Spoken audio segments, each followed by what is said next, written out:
Episode की starting में हम लोग गुंडों को देख पाते हैं जो बोलते हैं कि आखिरकार तुम यहाँ पर क्या कर रहे हो और तुम कौन हो। जिस पर वेल्टोल बोलता है कि मेरा नाम डीमन लॉर्ड वेल्टोल है और अभी अभी मेरी पावर रिकवर हुई है, इसीलिए मैं यहाँ उसे टेस्ट करने के लिए आया हूँ। मुझे पूरी उम्मीद है कि तुम मेरे लिए काफी अच्छा टेस्ट का सब्जेक्ट बनोगे। तभी एक बंदा वेल्टोल के ऊपर बंदूक तान देता है। तभी वेल्टोल अपनी लात का इस्तेमाल करता है और सीधा उस बंदे के मुंह पर एक लात दे देता है और इन सभी बंदों को नीचे गिरा देता है। वो कहता है कि ये लोग जल्दी ही हार गए। तभी एकदम से इसके आगे एक मॉन्स्टर आ जाता है और वेल्टोल के ऊपर हमला करता है। फिर वेल्टोल अपने बंदूक से मॉन्स्टर के ऊपर हमला करता है तो मॉन्स्टर की चादर फट जाती है और जिसके बाद हम देखते हैं कि गोलम बाहर आ जाता है। और यहाँ पर गोलम को देखकर वेल्टोल कहता है कि अब सही में मेरी पावर टेस्ट हो सकती है। फिर गोलम वेल्टोल के ऊपर हमला करता है और वेल्टोल उसके हमलों से बच रहा होता है। जिसके बाद वो भी गोलम के ऊपर हमला करता है। हमला करने के बाद वो कहता है कि मुझे नहीं लगता कि इतनी ताकत इसको हराने के लिए काफ़ी रहेगी। इधर गोलम बच जाता है। वेल्टोल कहता है कि शायद से मेरी पूरी पावर अभी तक वापस नहीं आई है। शायद से मेरे 1 मिलियन सब्सक्राइबर्स मेरे ऊपर ठीक से भरोसा नहीं करते हैं। यहीं पर गोलम अपनी पावर को एक्टिवेट कर देता है।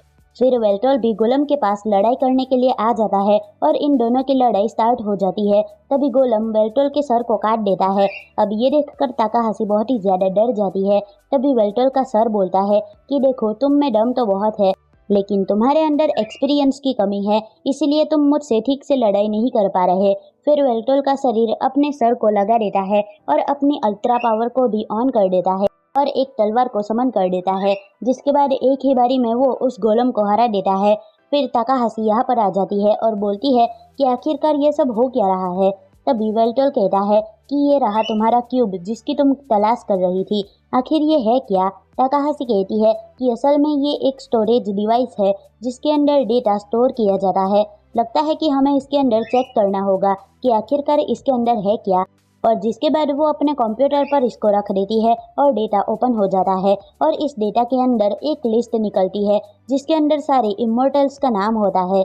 जिसके बाद ताकाहाशी कहती है कि तुम टेंशन मत करो, मैं अपने बंदों को इसको भेज देती हूँ।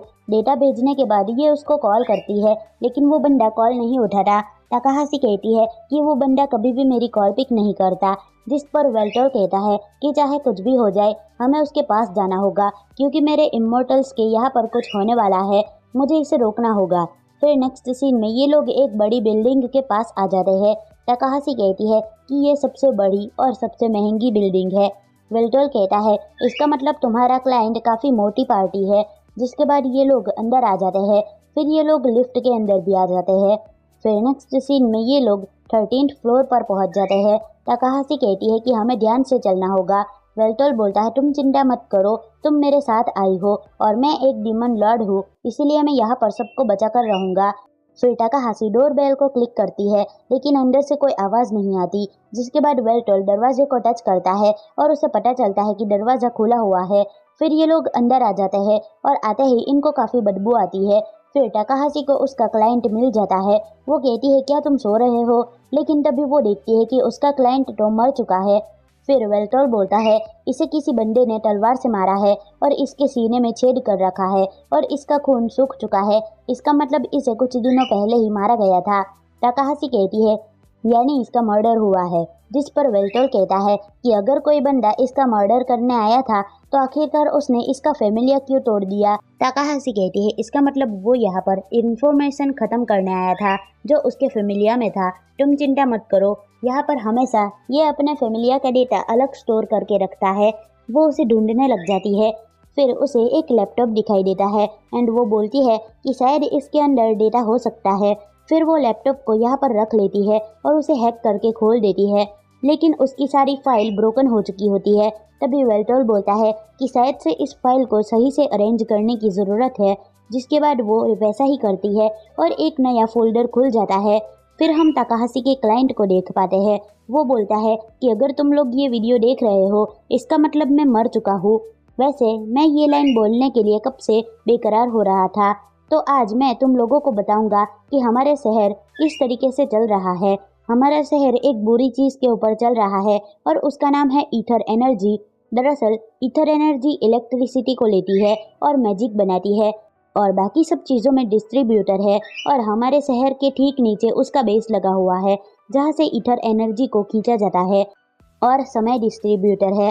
लेकिन जब पहली सिविल वॉर हुई थी तो वहाँ पर जियोग्राफिक टेस्ट किए गए थे और उससे पता चला था कि एक शहर को चलाने के लिए 3 ईथर एनर्जी के पावर सोर्स लगते हैं, लेकिन हमारे शहर के पास सिर्फ 2 ही ईथर एनर्जी के पावर सोर्स है।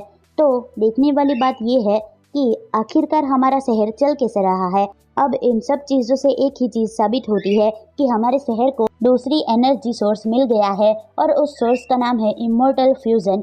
यानी कि ये लोग इमोर्टल्स को एक लकड़ी की तरह इस्तेमाल करते हैं और इन सभी इमोर्टल्स की सोल को मारते हैं और उनमें से एनर्जी छीन लेते हैं, क्योंकि अगर ये सेम काम किसी सिंपल इंसान के यहाँ करने जाएंगे तो इनको 10,000 से भी ज़्यादा इंसान मारने होंगे, वो भी एक ही बार के लिए। लेकिन यहाँ पर अगर ये एक इमोर्टल को मार दे तो काफ़ी टाइम तक एनर्जी चल सकती है। अगर इमोर्टल बहुत ज़्यादा पावरफुल हुआ तो एनर्जी उतनी ज़्यादा पावरफुल बनेगी।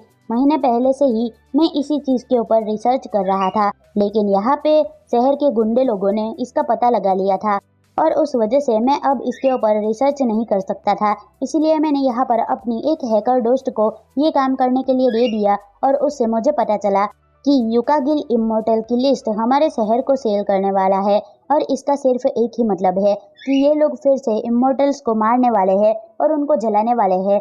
अगर ये लोग इसी तरीके से इमोर्टल्स को मारते रहे तो एक टाइम ऐसा आएगा कि इमोर्टल्स खत्म हो जाएंगे और हमारा शहर धड़कना बंद हो जाएगा।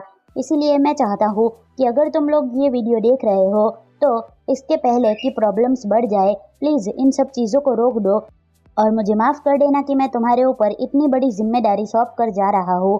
लेकिन मुझे लगता है कि अगर हमें इस खतरे से निकलना है तो हमें डीमन लॉर्ड का इंतज़ार करना होगा, जिसने यहाँ पर सबसे पहले सारे इमोर्टल्स के ऊपर रूल किया था। वही हमें बचा सकता है। वेल्टोल बोलता है कि ये मेरी जिम्मेदारी है कि मैं यहाँ पर सारे इमोर्टल्स को सेफ रखूँ, क्योंकि मैं उनका किंग हूँ। और इसी के साथ ये एपिसोड यहीं पर ख़त्म होता है। तो आपको ये एपिसोड कैसा लगा मुझे कमेंट में ज़रूर बताना। मिलते हैं नेक्स्ट वीडियो में। बाय।